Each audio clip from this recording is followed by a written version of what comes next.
Está no ar mais o capital humano. As mulheres ocupam apenas 6% das cadeiras dos conselhos de administração das maiores empresas portuguesas.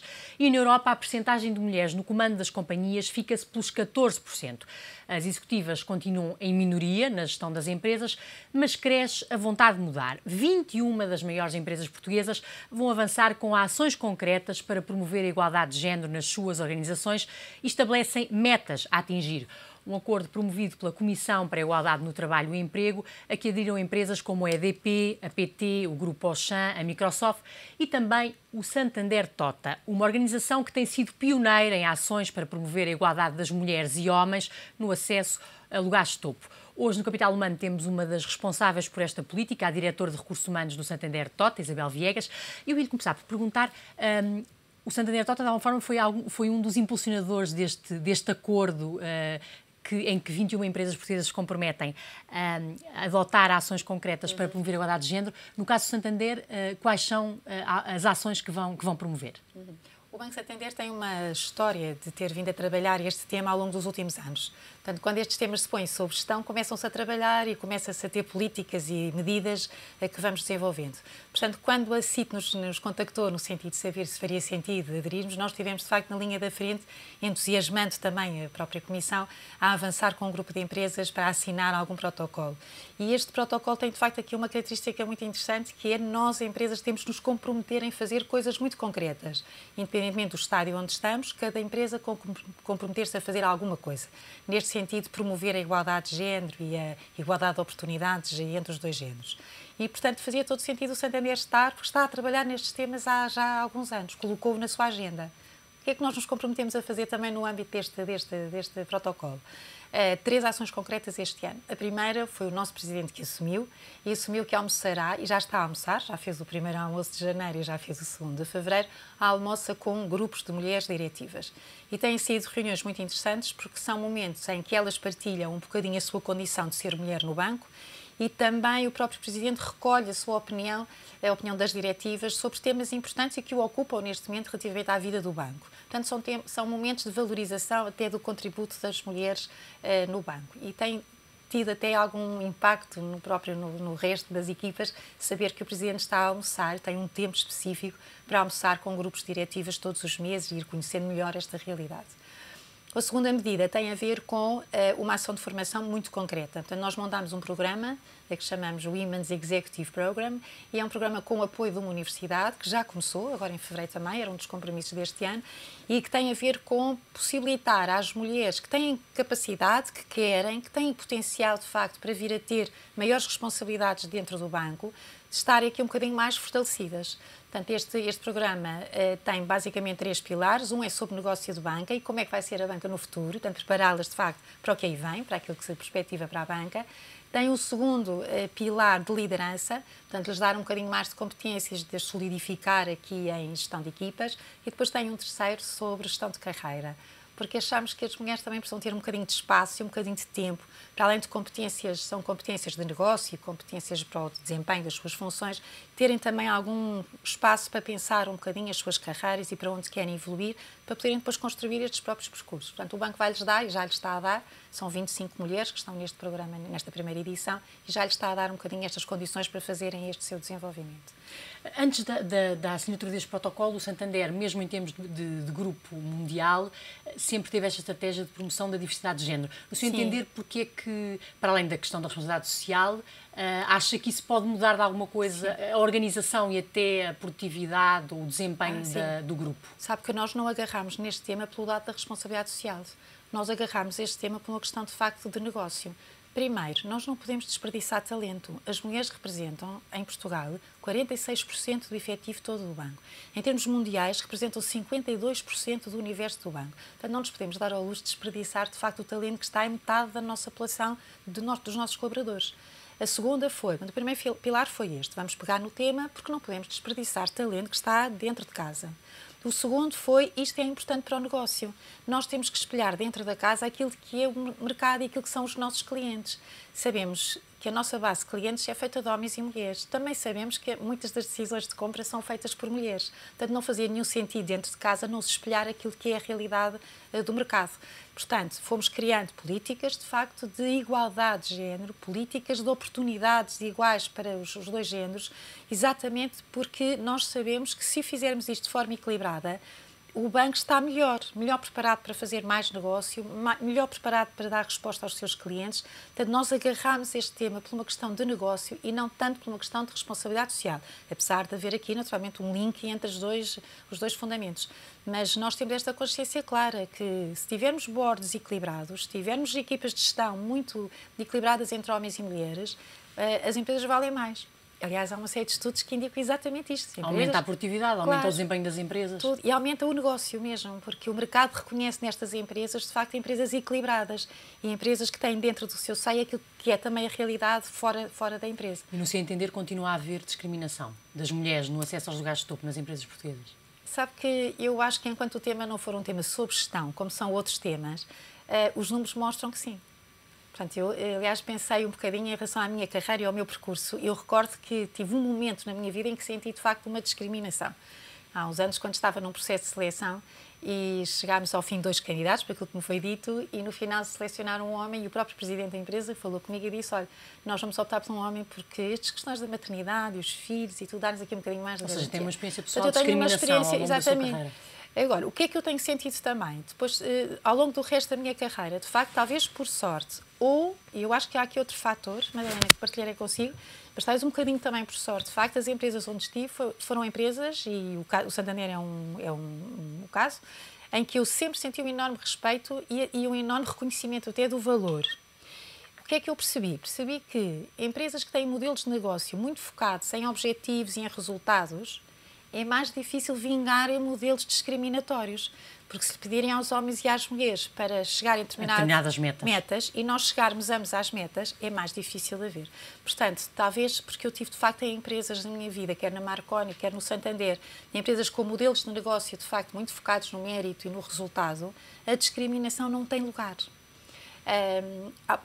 Há pouco tempo fizemos um trabalho sobre a discriminação salarial e fomos ver se no nosso banco havia discriminação salarial, por exemplo. E os dados indicam claramente que não. Ou seja, pessoas que estão no banco ao mesmo tempo, que vieram com o mesmo... Têm salários iguais. Exatamente. Os jovens, por exemplo, os admitidos nos últimos 3 anos, 4 anos, fomos ver um bocadinho o que é que está a acontecer e não há. E, portanto, todos estão a fazer a sua carreira e do ponto de vista salarial, de facto, não há gaps. Até porque a realidade em Portugal revela que as mulheres ganham, em média, menos 18% que os homens. Ou seja, mas no Santander isso, não. Pelos números, revela que não há essa discriminação salarial. Portanto, eu diria, quando se põe o tema sobre gestão, não é? Quando o tema começa a fazer parte de... Temos que gerir imensas coisas numa empresa. Esta também faz parte. E quando eu ponho isto sobre gestão, começo a olhar para os indicadores, começo a ver números, começo a ver realidades onde eu estou melhor e onde eu estou menos bem e começo, de facto, a trabalhar sobre o tema. E eu acho que no Santander estamos, de facto, neste caminho. Temos ainda muito para andar. As mulheres são 46%, representam cerca de 30% dos cargos diretivos. Portanto, ainda há um caminho a percorrer. Exatamente, mas também há uma década não estavam sequer, porque esta é uma indústria muito masculina. Portanto, ainda temos caminho a percorrer, mas tenho esta percepção clara, esta consciência de que está sobre a mesa e estão-se a fazer coisas e isto não para. Pronto, isto já é um caminho que se começa e que não termina. Fala-se muito daquela questão do teto de vidro, não é, que impede as mulheres de progredir a partir de um determinado nível da carreira. Na sua opinião, quais são os grandes obstáculos à progressão das mulheres? Eu tenho lido imenso sobre esse tema, Madalena, à procura um bocadinho de se há causas reais, é sobre essas causas que tem que se atuar. E tenho percebido que este é um tema muito complexo, porque as causas são imensas. Ou porque as mulheres estão no mercado de trabalho há menos anos e, portanto, temos mulheres no mercado e a prepararem-se há menos anos. Ou porque, de facto, homens escolhem homens. Por uma questão de comodidade, uma questão, enfim, homens escolhem homens iguais, pessoas iguais. Se calhar, se as mulheres estivessem em maioria nos cargos diretivos, faria o mesmo. Portanto, nós escolhemos pessoas que são mais semelhantes. Uma questão de comodidade, eu acho que não é mais do que isto. Ou porque algumas mulheres não querem. Ou porque não acreditam, de facto, que são capazes de lá chegar. Na sua capacidade. Normalmente a autoestima não é tão grande. Não é tão elevada, exatamente. E depois há aqui uma questão que eu percebi que está muito linkada e se não trabalharmos as duas, isto não vai lá. que é o tema da conciliação. Portanto, quando eu ponho medidas de progressão das mulheres dentro de uma organização, mesmo aquelas que têm condições para o fazer, no sentido do talento e do potencial, dizem, mas há aqui algumas coisinhas que me dificultam, de facto, poder aceitar. E estas coisinhas são normalmente do foro da conciliação. Ou seja, talvez esse seja o grande obstáculo. Tem que andar as duas. Portanto, eu aprendi, quando comecei a trabalhar um bocadinho mais nestas coisas, que eu tenho que pôr as duas coisas a funcionar em simultâneo. Portanto, eu tenho que ter medidas, de facto, de promoção da igualdade de oportunidades e tenho que ter, ao mesmo tempo, medidas de conciliação que permita às mulheres e aos homens fazer um bocadinho este percurso e dizer eu posso ir para aquele lugar porque eu tenho uma retaguarda que a própria empresa me sustenta. E aqui foi também para mim uma descoberta ir trabalhando neste sentido da conciliação no banco. Ou seja, uma das estratégias que utilizam para promover a igualdade de género e a progressão das mulheres é essa. Claro, é trabalhar muito a conciliação. Porque quando se diz, no Santander Total não se trabalha na tarde do aniversário dos filhos. Isto é muito importante, porque o pai ou a mãe poder ir à escola na tarde, levar o bolo, onde há a festa, isto é muito importante. Quando se diz que no Santander, quando uma mãe vai para casa, eu substituo com um temporário, portanto um colaborador, positivou a imensa maternidade. Quando a pessoa sente que o seu lugar não está a ser ocupado. Não está, exatamente, e que está lá alguém temporariamente que depois irá para outro balcão, para outra mãe que vai para casa e o seu lugar está lá. Quando criámos o kit de nascimento, positivou muito a maternidade. Quando nasce um bebê, dá-se um presente ao pai ou à mãe que tem um bebê, positivou-se, portanto, a maternidade. Quando se fazem ações, esta é uma iniciativa muito interessante, que teve imenso impacto, ainda hoje continuamos a fazer, que é aproveitar as horas do almoço para fazer formação em como ser pai, como ser mãe. E estamos a fazer com uma empresa que nos apoia e estamos a fazer formação em coaching parental nas horas do almoço. Madalena, as ações sempre cheias, porque as pessoas inscrevem-se, e não é só em Lisboa, estamos a fazer isto pelo país fora, e os colaboradores inscrevem-se e dizem eu quero ir saber, eu quero ir aprender um bocadinho melhor como ser mãe, como ser pai. Assim, e tem temas interessantes, tipo como gerir as horas difíceis, que é o manhã sair de casa e chegar a casa à noite e resolver os temas familiares. Portanto, outro tema que foi muito importante também foi o tema de termos criado no banco os serviços de conveniência, chamamos-lhe assim, podíamos ter dado outro nome, mas não é mais do que eu, se preciso de qualquer coisa familiar, tenho no banco quem me faça esses recados, digamos assim. Tenho uns medicamentos ou umas análises para levantar, tenho um jantar logo à noite e preciso de um vinho, tenho com uns medicamentos para ir à farmácia buscar, seja o que for, e há esses serviços em casa, dentro do banco. Portanto, eu só tenho um telefone e ligo para o serviço e alguém vai fazer isto por mim. Isto aliviou também. Outro tema relevante foram os computadores portáteis. Portanto, dar às diretivas e aos diretivos, mas as diretivas de facto aproveitam isto muitíssimo bem. Os computadores portáteis permitiu-lhes estar em casa, ir mais cedo até naqueles dias complicados que é preciso ir buscar os meninos ou ir ao médico e depois ligar-se e estar mais um bocadinho a trabalhar para o banco. Portanto, por isso que eu digo, Madalena, que é muito importante trabalhar as duas coisas em simultâneo. Ir dando oportunidades no recrutamento, na seleção, nos concursos internos, ir acompanhando se de facto as mulheres estão a concorrer e estão a ascender também, mas ao mesmo tempo dar-lhes condições. Apoiá-las e dando-lhes condições. Exatamente. Senão uma coisa sem a outra é quase, usando uma palavra feia, mas é quase cínico. Está a dizer, mas podem ascender, mas podem ir, mas depois não damos condições. Portanto, trabalhar as duas coisas eu acho que é vital. Se tivesse que dar 3 conselhos às executivas portuguesas para conseguirem progredir na carreira, o que é que lhes diria? Eu acho que diria sejam muito boas naquilo que fazem, diria que invistam muito na sua formação, diria que não tenham medo de arriscar. O comboio só passa uma vez, como diz o ditado, portanto, quando o comboio passa há que o apanhar. Diria que a formação de facto aí é muito importante e que se apoiem e, portanto, que tenham redes de apoio no fundo para poder ir andando e tomando as suas decisões sabendo que as retaguardas estão garantidas. Não sei, acho que é um bocadinho por aqui, ter confiança, não ter medo de arriscar e de chegar mais longe. Claro, a vida vai-se fazendo e vai-se construindo. Só para terminar, o nosso tempo está a acabar. Recentemente a Comissão Europeia aprovou uma recomendação para que as empresas até 2020 tenham 40% de mulheres nos seus conselhos de administração.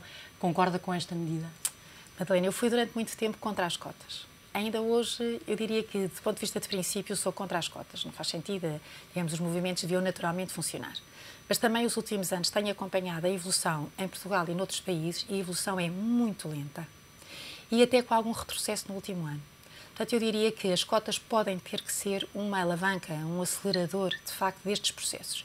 Mas acho que não pode ser só pela via das cotas. Há outras coisas a fazer, como, por exemplo, mudar os modelos de gestão para modelos de objetivos e de mérito, e isso também ajuda. Portanto, eu diria que as cotas podem ter que ser um acelerador aqui importante. Viegas, muito obrigado por ter vindo ao Capital Humano, que é diretor de Recursos Humanos do Santander Tota. O banco acaba de aprovar um plano de ações concretas para promover a igualdade de género na sua organização, juntamente com 21 das maiores empresas portuguesas, comprometem-se a promover a igualdade de género nas suas empresas. Numa realidade em que as mulheres ainda continuam a ser uma minoria na gestão das organizações, já sabe que pode encontrar mais oportunidades de emprego e formação todas as segundas-feiras no suplemento Universidades de Emprego do Diário Económico.